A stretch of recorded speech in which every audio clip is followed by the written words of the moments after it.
Nobody, I don't think, has done the full 77, have they? Because even you've missed one or two. I've missed at least one, yeah. The one that you did.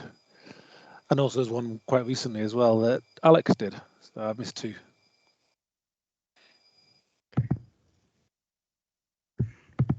Okay, well, welcome everybody to the umpteenth or the 77th Roses Talk.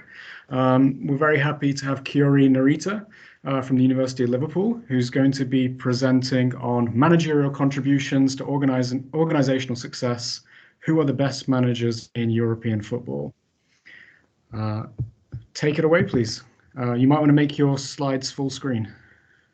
Is it not full screen? You might have picked the window. You might have picked to share the window that isn't full screen. Okay, let me try again. I always have this problem.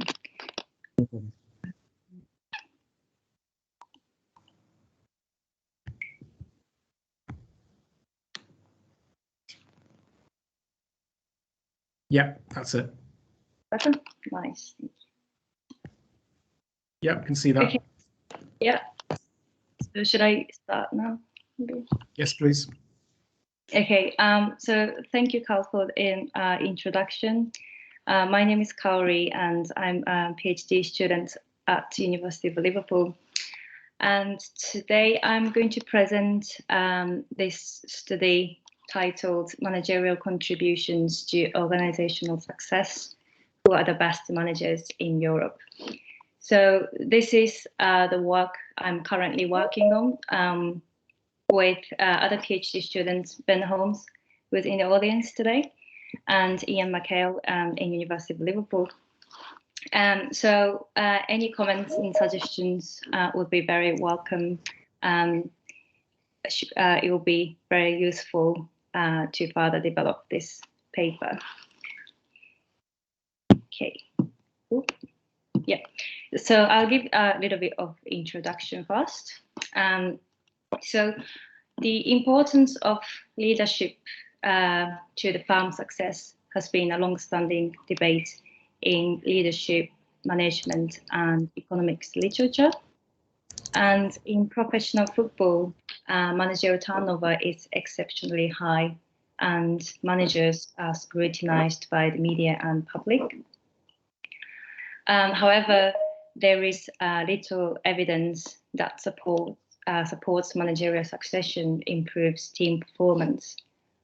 And this may imply that identifying the best managers is not an easy task, or there might be some issues around measuring managerial contributions or qualities. And as far as today's role as a football manager is concerned, the emergence of a football director has meant managers have less influence on talent acquisition, but the emphasis has been more on the responsibilities in training the squad and optimizing their talent to achieve success on the field. This makes rating the managers in terms of their contributions, given the players' quality and club's financial strength, particularly relevant.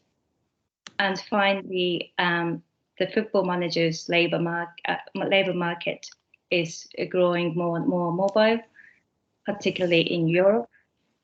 So it will be useful to be able to compare managers from different leagues. So by the end of this presentation, we'll answer the questions such as who are the best managers in Europe and who might be overrated or underrated managers.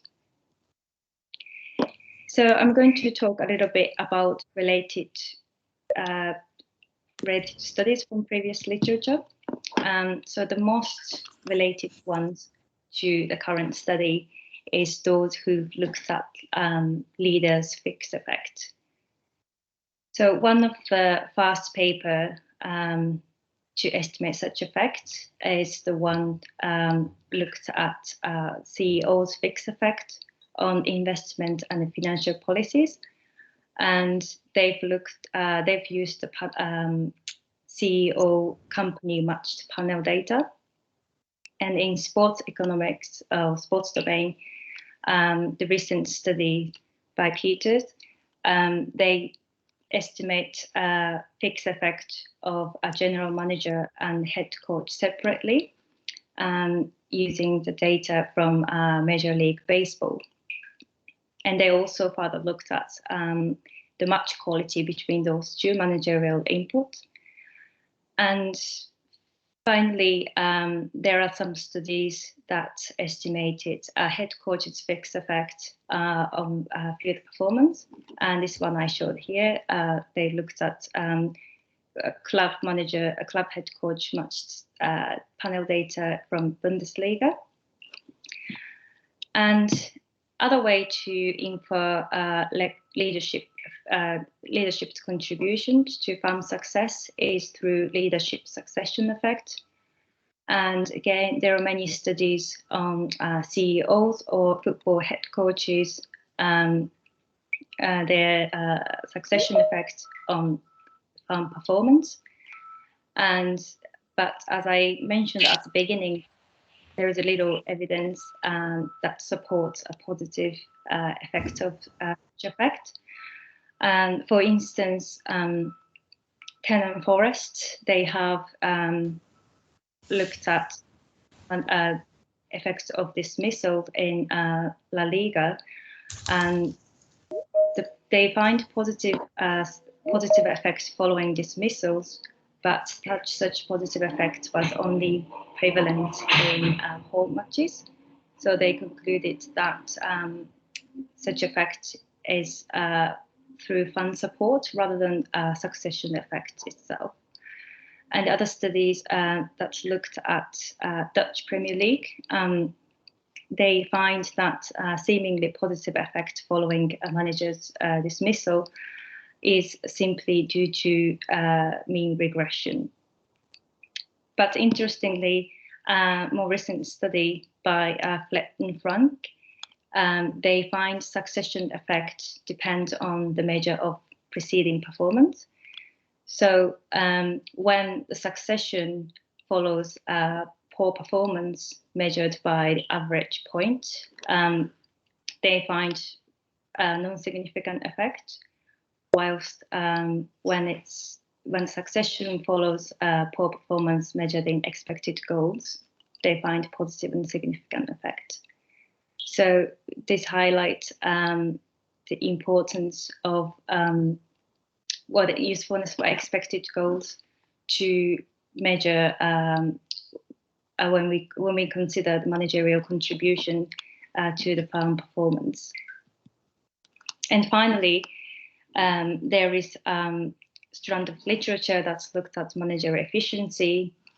For instance, Frick and Simmons, they find the positive correlation between head coach wage bills and production efficiency in Bundesliga. And similarly, Dawson, they find some managerial characteristics reduce inefficiencies in Premier League football. And there are more on managerial efficiency in the recent survey as well. So our contribution is following. So the previous studies I've just mentioned here focuses on one league mainly, but this study provides the estimation of individual managers' fixed effects across European leagues. And also, we're going to use expected goals as an output measure to reduce randomness, and also adapt production input measures that change over time to control for their effect rather than individual firm fixed effect. And this allows us to obtain oscillations for all the managers rather than those who appeared in more than one club. And so we disentangle an individual's managers match their contribution to a club's production from those of the other inputs available on match day. Okay, so I'm going to present our data now. So main source is from Opta data of match level and event level data for the top tier European football leagues known as Big Five. And so we've got around 12,000 matches from those 5 leagues, and also extracted 321,000 plus shots from event data to calculate expected goals. So measure of output, as I mentioned, we're going to use expected goals since it seems to convey useful information for the managerial contributions. And sorry about the noise, if you can hear, there is a massive construction going on. So a club I's output in match T in season S is given by the sum of expected goals of each shot K. And so we are going to first estimate expected goal model given on the slide, which is which measures probability of a shot ending up with a goal given angle or goal views and distance between shot origin and the center of the goal, and body part that's involved in shot. So that's whether it was a header or it was by foot. And the situation, which indicate whether the shot was from corner kick, free kick, penalty kick, or open play. So we are going to use logistic regression and use to estimate. We use the first season of all the leagues. So this is the estimated XG model parameters. We have expected signs and significance for each covariate. And this is the distribution of fitted expected goal values per match for home and away clubs. So that's our measure of output. And now I'm going to talk about our inputs, production, input for the production, players' quality, and farmers' capital. So firstly, to measure players' talent, we're going to use who scored rating. So that's rating basically starts with 6.0 and is subject to an increase or decrease based on in-match and post-match statistics. So in-match statistics is basically an individual's action or event, and influence of such action is measured by area on the pitch or its outcome, and weighted accordingly. So, for instance, an attempted dribble in the opponent's final third that was successful increases that particular individual player's rating. And post-match, the individual ratings is adjusted based on overall outcome. And again, this is weighted based on the individual's influence measured by playing position or minutes played. So, for instance, if a club kept a clean sheet, this would increase a rating of the defender who played for 90 minutes. So we have just above 1 million ratings for 20,000 players in our sample. And so whilst who scored ratings are useful to measure an individual's player's contribution to a particular match. These are not directly comparable across leagues. So the next few slides are from actually a separate paper about this league adjustment. So I'm going to explain some adjustment we made to take into account these differences in the league levels. So firstly, we estimate the league coefficient using the ratings of the players observed in multiple leagues with at least 10 appearances in each league. And this amount to 402,000 above ratings for 3,000 above plus players.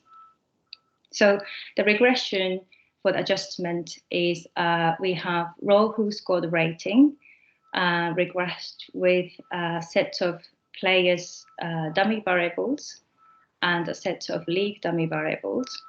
And we also control for age and age squared to take into account general progression of the rating with the age. So once we obtain this league coefficient, we're going to obtain league adjusted who scored rating. That is a sum of row who scored rating plus negative value of respective league coefficient. So just to share this negative value of league coefficient, here is a table for individual leagues. So our estimation suggests that Premier League, English Premier League, is the most competitive in the sense that it's the most difficult league for a player to make an impact. And we also have our big five leagues ranked at top 5. And outside big 5 leagues, we have Brazilian league to be the most competitive. So we're going to again use this to adjust who's got rating. There are some more adjustments we've made. So basically, we're going to use to measure today's players' quality. We're going to use all the ratings available from 2 years ago, 2 years before, until the most recent rating observation. So we're going to use this rating function so that more recent rating is exponentially more important. And psi in this rating function is the time weighting parameter that takes into account how much we discount all the observations. So we set this psi to be equals to 0.002 following the previous literature, and 3.5 here comes from days in a half week, with which we scaled the time differences, again following the convention in football prediction models. And finally, we apply a following shrinkage. So we pretend that every single player had a match 2 years ago where they played at league's average level. So by doing so, we're trying to make, we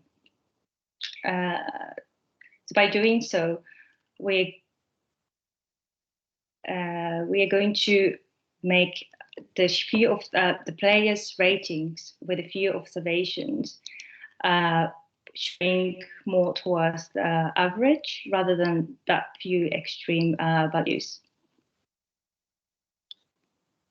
Okay, so these are the top 10 ratings achieved by a unique player before and after league adjustment.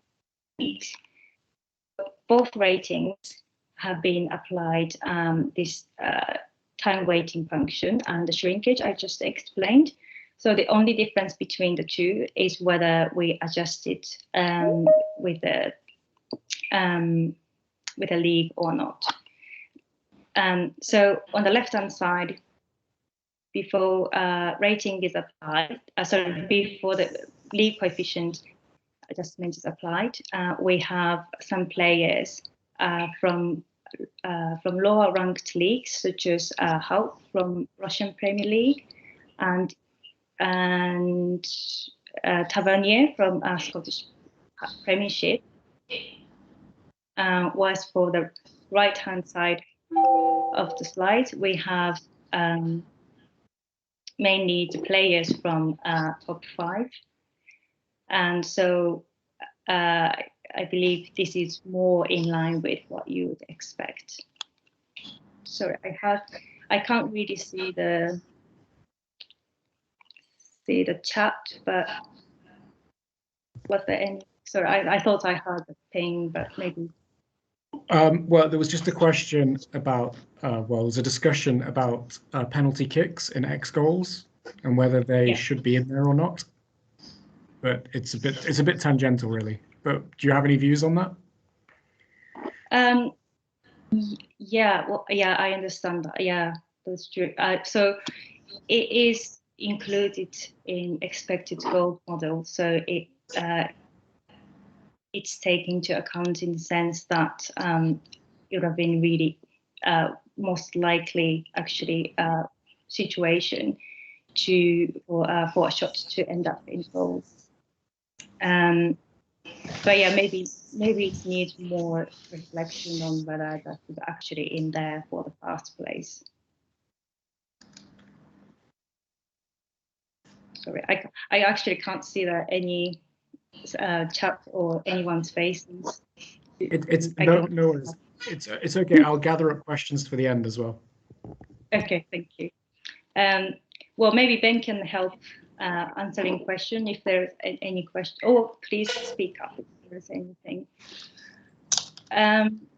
Okay, so this is our measure for the players' quality. And to measure firms' capital or how big clubs are, we're going to use the transfer budget collected from goalkeeper. And here is here's a plot for the transfer budget for selected clubs, each one from each leagues we've used: Barcelona, Everton, Inter, PSG, and Wolfsburg. So as you can see, this measure moves quite a lot over time. Okay, so finally we have information for managers. So we have 406 managers from 146 clubs altogether, for which 323 managers have more than 10 appearances. And we're not going to estimate individuals' effect of the managers who had less than 10 appearances, because they tend to be a caretaker manager who was temporarily in charge between two official managers. So just as a benchmark, I listed the best and well-known managers and Gary Neville in terms of win percentage and expected goal differentials per match. So although this is a crude measure in the sense that we haven't included any controls, we can already see some differences in ranking based on whether you use a win percentage or expected goal differentials. Okay, so I'm going to talk a little bit about our model. So we're going to model a club's production function, where club I's output is YIGT in a match G in season T. And we have the following input: labor, capital, home advantage, and finally manager's contribution. So the club I's production function is given by Cobb-Douglas function, but since this is a football match, we are going to measure output and input in relative terms to their opponent. So we're writing the equation in log forms and take the differences between club I and J, gives the following linear form production function model. And further setting I is equals to be home club and J is equals to away club. We have the model for log expected goal differentials from the home club's perspectives. So now intercept becomes effectively a home advantage, and we have difference in the labor quality and difference in capital, and we include this vector M, which is 323 times 1 vector of manager dummies, where individual manager dummy takes -1 if he manages the away club, takes 1 if manager manages home club, and 0 otherwise. So now I'm going to share some results. Okay, so the table shows the estimated parameters for production function. And firstly, in the first column, we didn't include manager fixed effect, whilst the second one includes manager's fixed effect. And also, we separated the average ratings for starting 11 and substitutions. And all the inputs, including home advantage, which is constant, positive and significant. And right-hand side of the slide shows the F-test between model 1 and model 2, which shows that managers' fixed effects are jointly significant. Okay, so this is the estimated manager coefficient for the top 10 and some selected ones. So compared to our first naive ranking for win percentage, we have 4 new faces. We have Aguirre and Riojo Martin from La Liga, and 2 Italian managers, Gasperini and Sarri, who weren't in the top 10 in naive ranking. And our estimation says Pep Guardiola is the best manager in Europe. And if you remember from the naive ranking, Carlo Ancelotti was ranked at 17th for the naive ranking, whilst his ranking fell to 38th now. And similar thing for Jose Mourinho, who was ranked at 48 in naive ranking. Now he's ranked at 150. So this is the plot for the estimated manager coefficient with 95% confidence intervals. And as you can see, some of the managers have got higher intervals since they've got few observations, but others have got small intervals and significantly different from other managers' effects. So finally, I have the plot against our manager coefficient ranking and naive ranking in terms of winning percentage. So as you can see, it's quite sparse. And I've highlighted some of the names who were in the media recently. For instance, Daniel Falke, who was sacked by Norwich recently. Actually, he is one of the underrated manager in our example. But admittedly, his replacement, Dean Smith, is higher ranked, and he's also underrated manager. Also, it might be a bit difficult to see, but we have Antonio Conte at top right corner, who's recently been appointed for Spurs manager. He is rather overrated manager based on our analysis, and also slightly lower ranked than Nunes Espirito Santo, who was sacked before his appointment. And finally, our Gary Neville, who is a self-proclaimed unsuccessful manager, is actually proven to be one of the most unsuccessful managers in our analysis as well. So now I'm going to conclude our presentation.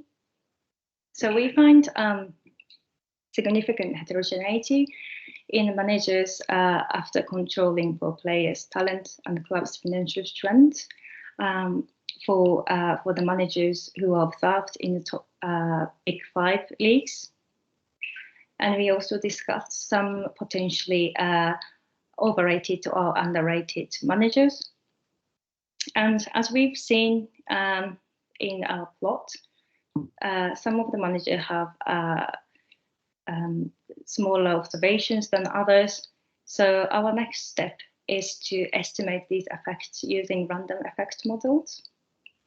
And also, it'll be interesting to see, given these manager coefficients, what determines such managerial quality.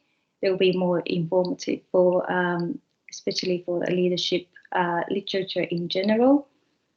And currently, in the other paper, we are also looking at managers' contributions in terms of growth in labor quality measured by our adjusted who-scored rating.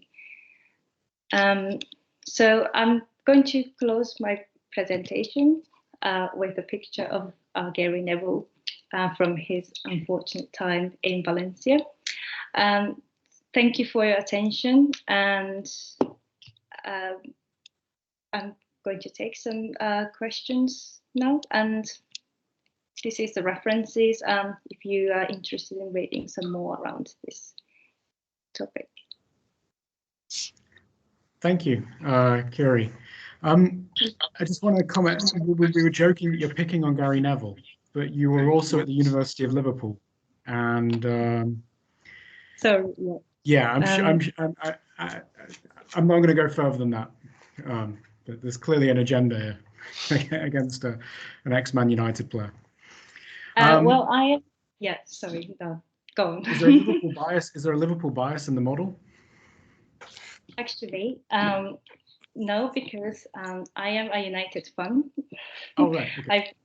I work in Liverpool now, but I previously lived in Manchester, and I went to support Shinji Kagawa quite a few times, and so there's no bias there. He's just a great player, but rather unfortunate manager. So I just include it as a fun example. Okay, great. Okay, so I'm going to open it up to questions now. Wayne has his hand up, so over to you, Wayne. Yes. Interesting paper. Really nice to see the advances in thinking about this topic. So my question is about the minimum number of games. More than 10. So what is the average games coached? In these leagues. And what about, a minimum of 1 season, 2 seasons, 3 seasons? you get, folks who manage for brief periods of time. So if you eliminate those, how does that change your basic findings? And of course, both are interesting because shorter term managers, however they, what roles they play in, and whatever proportion of all managers are short-term managers, that's interesting. But it seems like you've got the kind of the big core of managers who move around the leagues and play more often. So. Yeah, that's true. So we have, as I said, we have excluded managers who is less than 10 with less than 10 appearances, because when I looked at those managers, they were pretty much all caretaker managers, and we didn't really experiment yet with managers with different appearances, number of appearances. That's something that we could look at. We measure this contribution in terms of match day contribution. So players' quality values every week, basically, and what's the manager's contribution on top of this. So we didn't really look at different sort of time effect, but that's something that we can look at as well. Thank you. And what is the average length of a manager in these leagues? Number of games managed? I think it was 130 matches. So how many years is that? 100.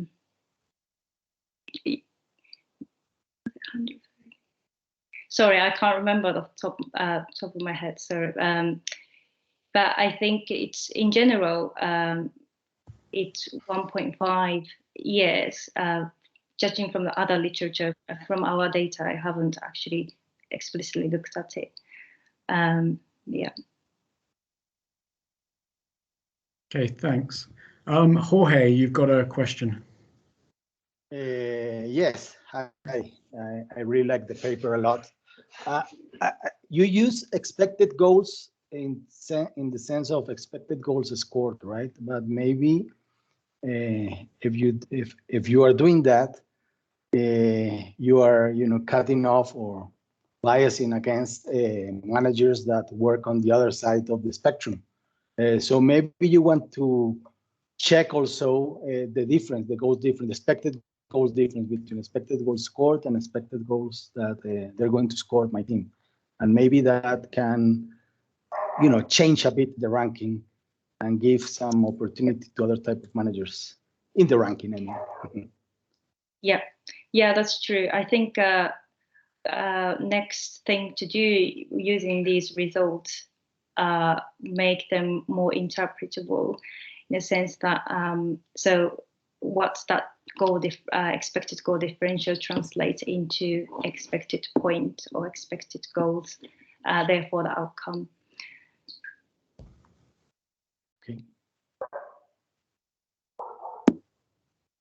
Okay, I had a couple of questions, Kaori, and I had an econometric question actually. So is there an assumption in the background of the model to identify these manager fixed effects, something to do with connectedness, that they play each other enough? And I guess you've checked that there are no subsets of managers that never play against another group, mobility group in the econometrics terminology.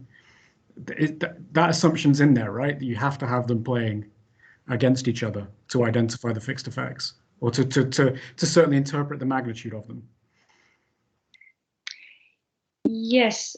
So obviously the managers who have only played in certain leagues might have not explicitly faced each other.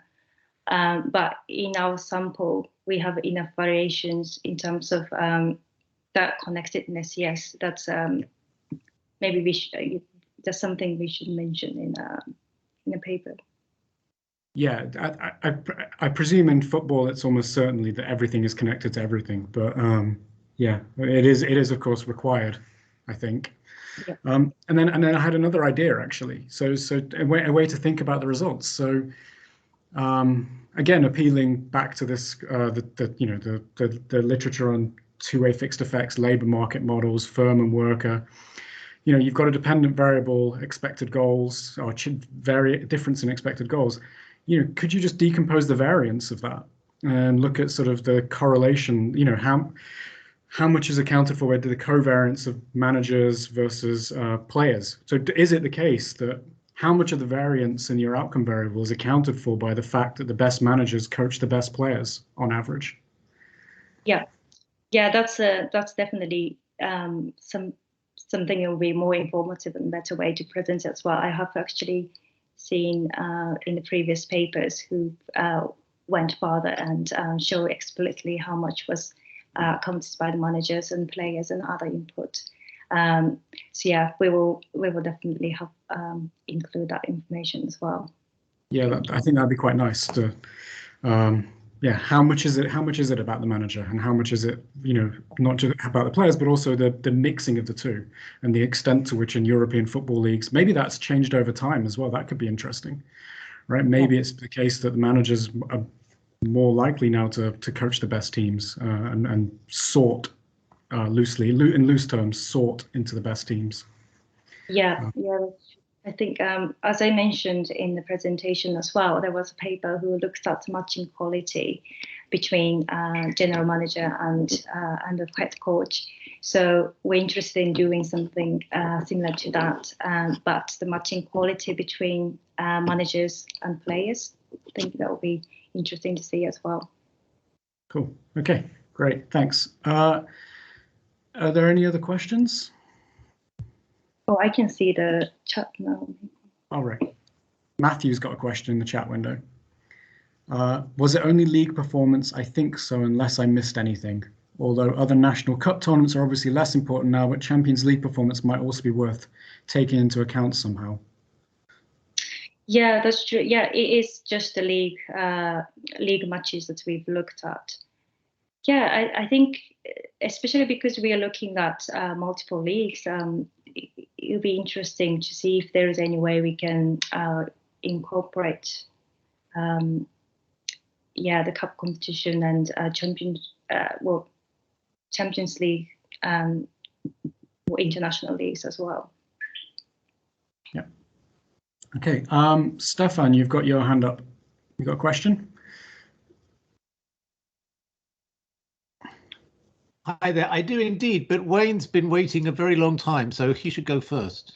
I was presuming it was a legacy hand. Yes, it was. Sorry. Yeah. Oh, sorry. All right. Okay. Good. Sorry, I didn't want to butt in before my turn.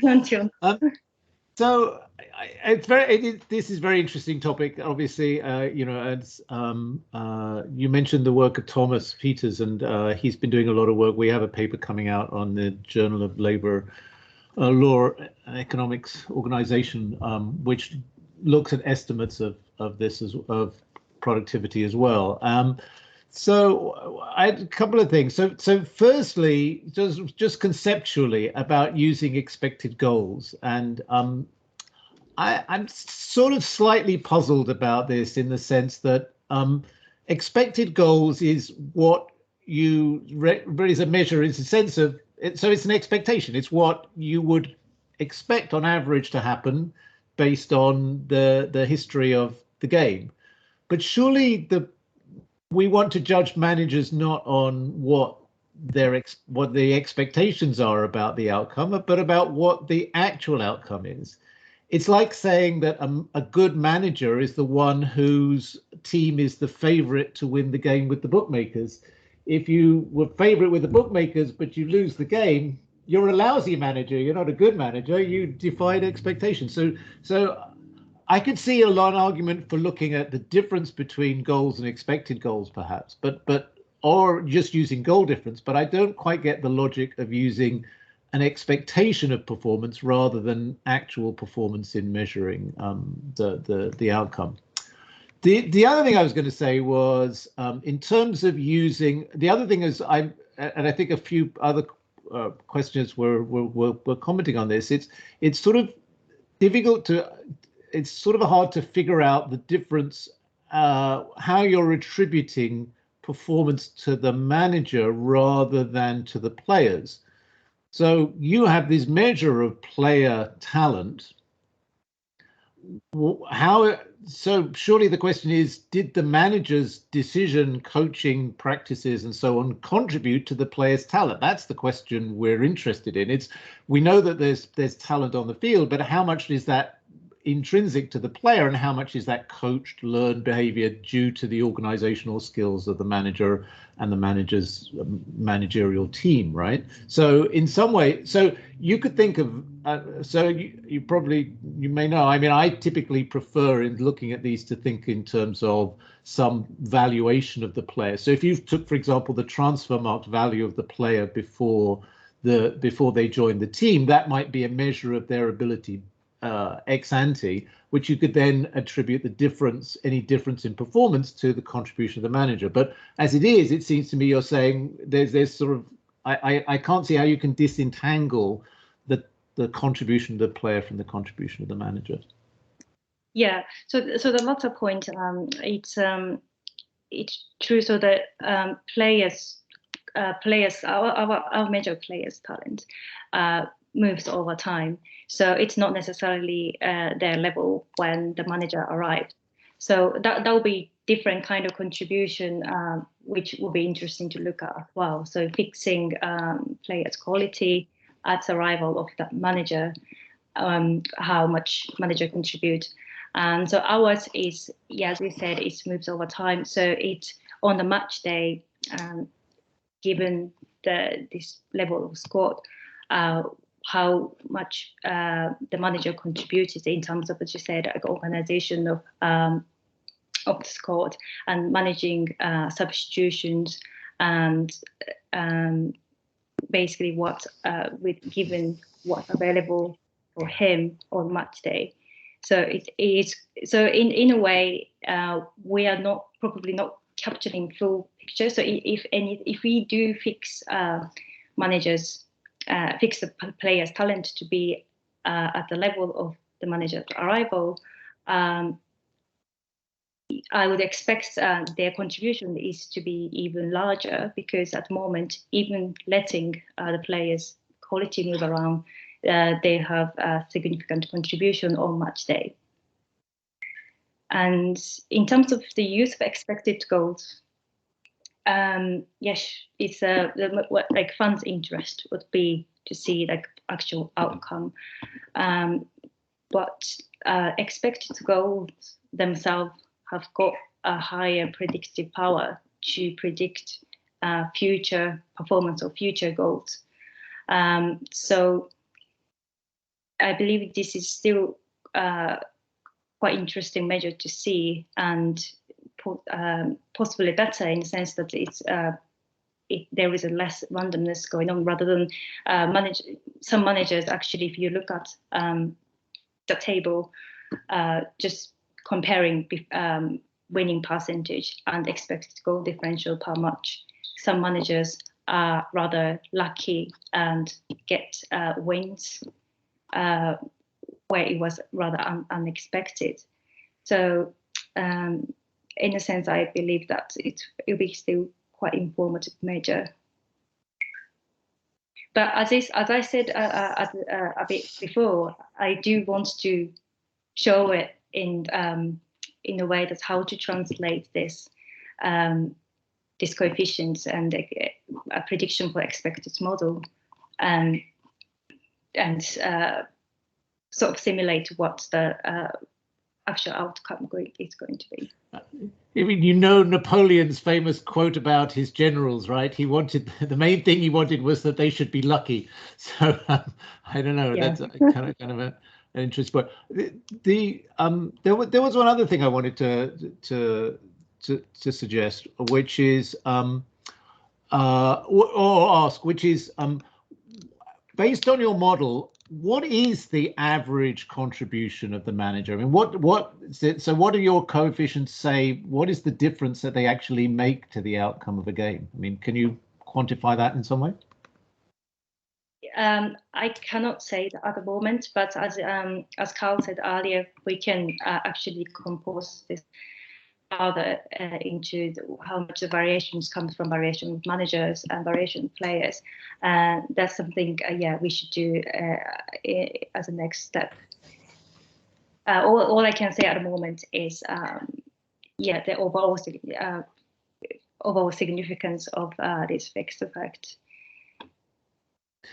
And is this? I mean, sorry. Final question: is this just an academic exercise, or is this going to turn into some sort of published ranking on? We're going to see. Is the Times going to have the official Narita ranking of managers? Is that where we're going with this, or what do you think? Well, I'm currently working on my PhD thesis, and it's mainly about my football managers. And actually, Ian, one of the co-authors, he wanted to sort of find a way to rate a manager, so managers rating. So this is how we kind of ended up collaborating. But hopefully, like there are some like measure that's can be sort of shared with the public as well, to show the managers' rating. I look forward to seeing it, buying it maybe. Why make it public and not become a consultant on it instead? Right. No, there's a business opportunity here for sure. Peter, you've got your hand up. Thank you, Carl. Thank you, Kaori. Just to follow on from Stefan, there's always a danger of obviously publicising rankings of managers. I did something similar for my PhD back in late 2000s, and I said Kevin Keegan was the right manager for England, and look what happened there. So just be cautious in terms of kind of publicising your kind of rankings, if you like. More seriously though, just a couple of things. So I would be interested in looking at how these managers, because obviously you've got a number of managers who have managed a number of different clubs, and obviously they fulfill the criteria of a minimum of, I think it was it 10 games was your minimum criteria. So I'd be interested in how the managers themselves, how their performance changes over time when they're moving clubs. This might be obviously moving clubs within the same country, or they may be moving to different countries. You mentioned Carlo Ancelotti quite a bit. Obviously, he wasn't very successful at Everton ultimately. So there are obviously things where managers might do well at one club and then obviously not perform so well in another. And the other question, which I think you've got on one of your last slides, were in terms of the further work or the kind of extensions here, would be, well, why? What's explaining this? Obviously, you've got the kind of outliers, the Gary Nevilles, but you've got obviously other managers who have been managing for a fair number of years. So I just wonder what your thoughts were in terms of what's driving the kind of variation in performance across managers. Yeah, definitely. So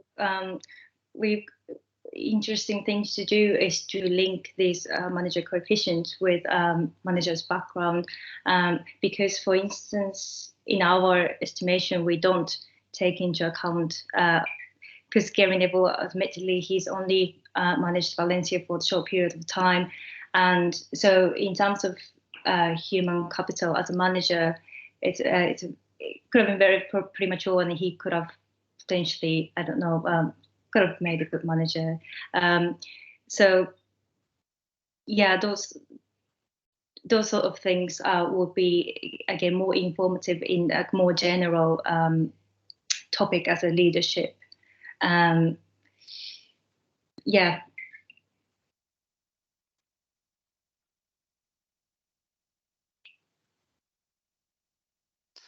Sorry, I muted myself. And in terms of the second, so are you addressing the second question as well there about kind of experience of managers?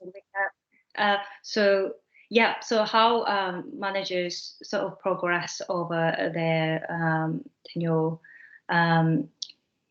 yeah, that would be, again, I think this can be linked to how much they contributed to the growth of players' quality. Again, given that their responsibility is to work with the players available for them, that will be really interesting to see. Well, which actually we've already started looking at it. But for that, we as you said, some managers have got only 10 matches. Some managers stayed in the club for 2 years. So we're looking at now to sort of like fast 10 matches and next 20 and so on, to taking into account some of the managers who were in charge only for a short period of time. That's great. Thank you. Thank you. Okay, are there any more questions?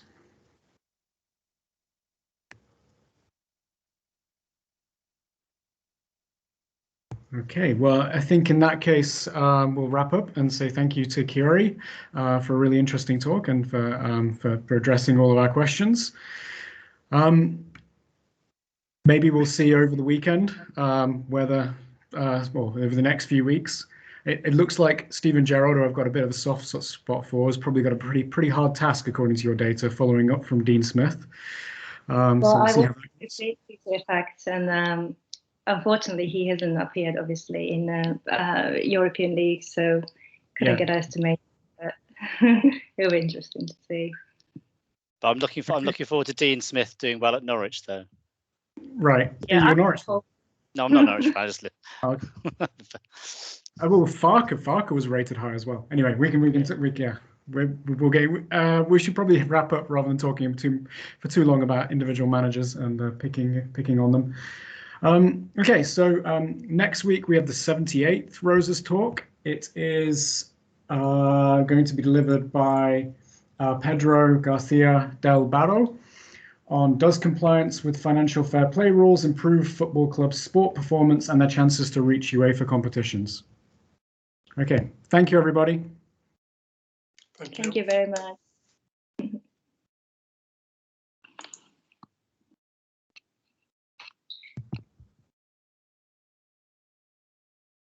Bye, Dominic. Bye. Bye. Oh, I was saying hi. Oh, hi. Oh, I didn't understand. Sorry, I heard just bye. Great talk, by the way. Yeah, it was really interesting. Thanks, Kaori. Okay, good. I'm not sure if I've sort of. I just saw some. Stop the recording.